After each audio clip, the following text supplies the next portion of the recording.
हरिओम नारायण। संबंध। सत तत्व को लेकर शोक करना अनुचित क्यों है? इस शंका के समाधान के लिए आगे के दो श्लोक कहते हैं। न त्वेवाहं जातुनासं न त्वं नेमे जनाधिपा न चैव न भविष्याम सर्वे वयमतः परम। व्याख्या। मात्र संसार में दो ही वस्तुएं हैं, शरीरी सत और शरीर असत। ये दोनों ही असोच्य हैं, अर्थात शोक न शरीरी शरीर में रहने वाले को लेकर हो सकता है और न शरीर को लेकर ही हो सकता है, कारण कि शरीरी का कभी अभाव होता ही नहीं और शरीर कभी रह सकता ही नहीं।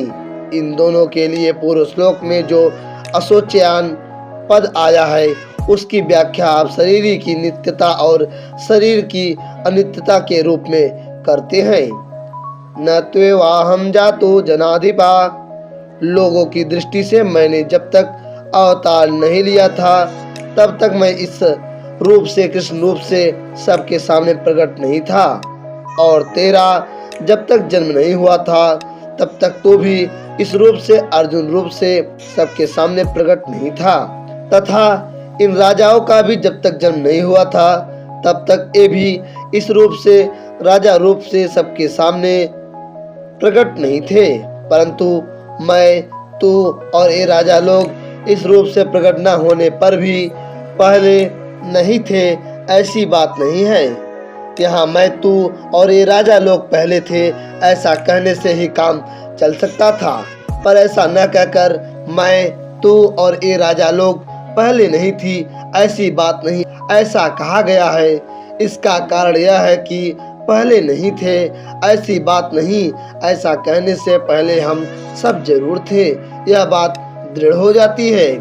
तात्पर्य यह हुआ कि नित्य तत्व सदा ही नित्य है, इसका कभी अभाव था ही नहीं। जातु कहने का तात्पर्य है कि भूत, भविष्य और वर्तमान काल में तथा किसी भी देश, परिस्थिति, अवस्था, घटना, वस्तु आदि में नित्य तत्व का किंचित मात्र भी अभाव नहीं हो सकता। यहाँ अहम पद देकर भगवान ने एक विलक्षण बात कही है। आगे चौथे अध्याय के 5वें श्लोक में भगवान ने अर्जुन से कहा है कि मेरे और तेरे बहुत से जन्म हुए हैं, पर उनको मैं जानता हूँ, तू नहीं जानता।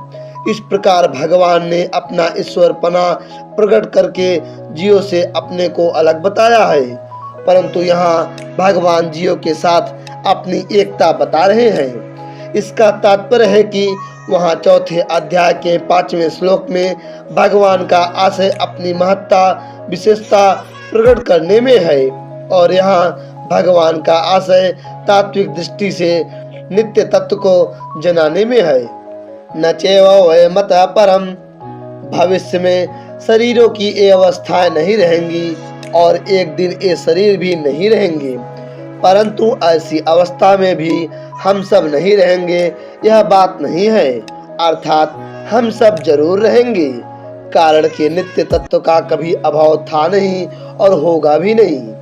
मैं, तू और राजा लोग हम सभी पहले नहीं थे यह बात भी नहीं है, और आगे नहीं रहेंगे यह बात भी नहीं है। इस प्रकार भूत और भविष्य की बात तो भगवान ने कह दी, पर वर्तमान की बात भगवान ने नहीं कही। इसका कारण यह है कि शरीरों की दृष्टि से तो हम सब वर्तमान में प्रत्यक्ष ही हैं, इसमें कोई संदेह नहीं है, इसलिए हम सब अभी नहीं हैं यह बात नहीं है, ऐसा कहने की जरूरत नहीं है। अगर तात्विक दृष्टि से देखा जाए तो हम सभी वर्तमान में हैं और ये शरीर प्रतिक्षण बदल रहे हैं। इस तरह शरीरों से अलगाव का अनुभव हमें वर्तमान में ही कर लेना चाहिए। तात्पर्य है कि जैसे भूत और भविष्य में अपनी सत्ता का अभाव नहीं है, ऐसे ही वर्तमान में भी अपनी सत्ता का अभाव नहीं है, इसका अनुभव करना चाहिए। जैसे प्रत्येक प्राणी को नींद आने से पहले भी यह अनुभव रहता है कि अभी हम हैं, और नींद खुलने पर भी यह अनुभव रहता है कि अभी हम हैं, तो नींद की अवस्था में भी हम वैसे के वैसे ही थे, केवल बाहें जानने की सामग्री का अभाव था, हमारा अभाव नहीं था।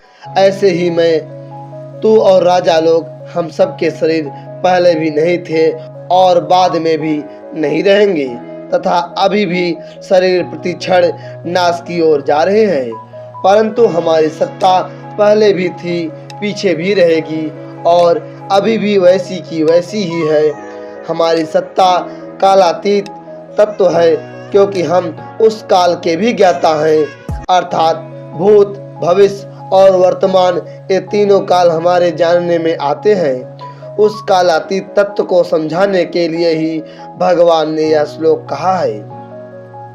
विशेष बात, मैं, तू और राजा लोग पहले नहीं थे यह बात नहीं और आगे नहीं रहेंगे यह बात भी नहीं है। ऐसा कहने का तात्पर्य है कि जब ये शरीर नहीं थे तब भी हम सब थे और जब ये शरीर नहीं रहेंगे तब भी हम रहेंगे, अर्थात ये सब शरीर तो नाशवान और हम सब हैं अविनाशी। ये शरीर पहले नहीं थे और आगे नहीं रहेंगे। इससे शरीरों की अनित्यता सिद्ध हुई और हम सब पहले थे और आगे भी रहेंगे। इससे सबके स्वरूप की नित्यता सिद्ध हुई। इन दो बातों से यह एक सिद्धांत सिद्ध होता है कि जो आदि और अंत में रहता है वह मध्य में भी रहता है, तथा जो आदि और अंत में नहीं रहता वह मध्य में भी नहीं रहता। जो आदि और अंत में नहीं रहता वह मध्य में कैसे नहीं रहता, क्योंकि वह तो हमें दिखता है। इसका उत्तर यह है कि जिस दृष्टि से, अर्थात जिन मन, बुद्धि और इंद्रियों से दृश्य का अनुभव हो रहा है, उन मन, बुद्धि, इंद्रियों सहित वह दृश्य प्रतिक्षण बदल रहा है।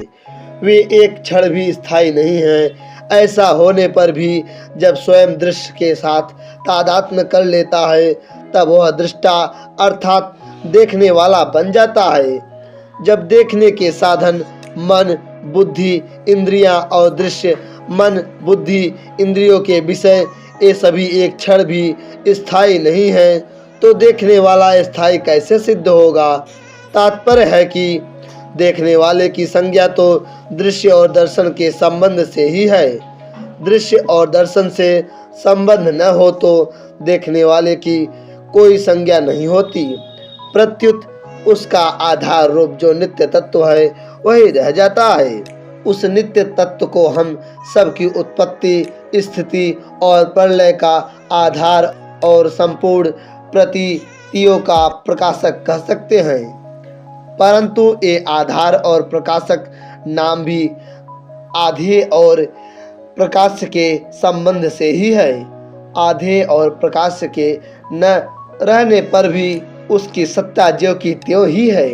उस सत्य तत्व की तरफ जिसकी दृष्टि है उसको शोक कैसे हो सकता है, अर्थात नहीं हो सकता। इसी दृष्टि से मैं, तू और राजा लोग स्वरूप से अशोच्य हैं। परिशिष्ट भाव। इस श्लोक में परमात्मा और जीवात्मा के साधर्म्य का वर्णन है।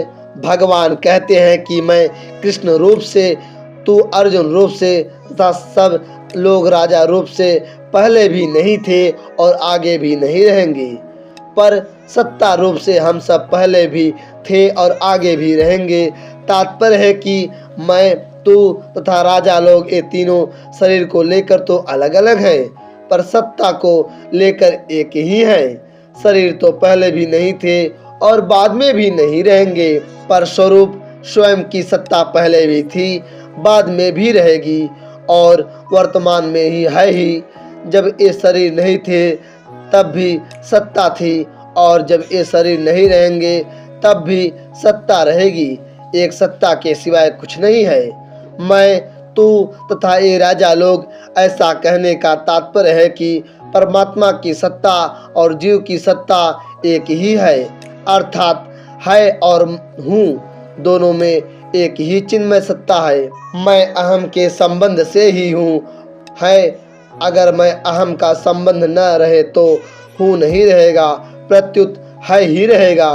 वह है अर्थात चिन्मय सत्ता मात्र ही हमारा स्वरूप है। शरीर हमारा स्वरूप नहीं है, इसलिए शरीर को लेकर शोक नहीं करना चाहिए। भूतकाल और भविष्य काल की घटना जितनी दूर दिखती है उतनी ही दूर वर्तमान भी है। जैसे भूत और भविष्य से हमारा संबंध नहीं है, ऐसे ही वर्तमान से भी हमारा संबंध नहीं है। जब संबंध ही नहीं है तो फिर भूत, भविष्य और वर्तमान में क्या फर्क हुआ? ये तीनों काल के अंतर्गत हैं, जबकि हमारा स्वरूप काल से अतीत है। काल का तो खंड होता है पर स्वरूप सत्ता अखंड है। शरीर को अपना स्वरूप मानने से ही भूत, भविष्य और वर्तमान में फर्क दिखता है। वास्तव में भूत, भविष्य और वर्तमान विद्यमान है ही नहीं। अनेक युग बदल जाए तो भी शरीर ही बदलता नहीं, वह का वही रहता है, क्योंकि वह परमात्मा का अंश है। परंतु शरीर बदलता ही रहता है, क्षण मात्र भी वह नहीं रहता। आगे का अर्थ अगले श्लोक में।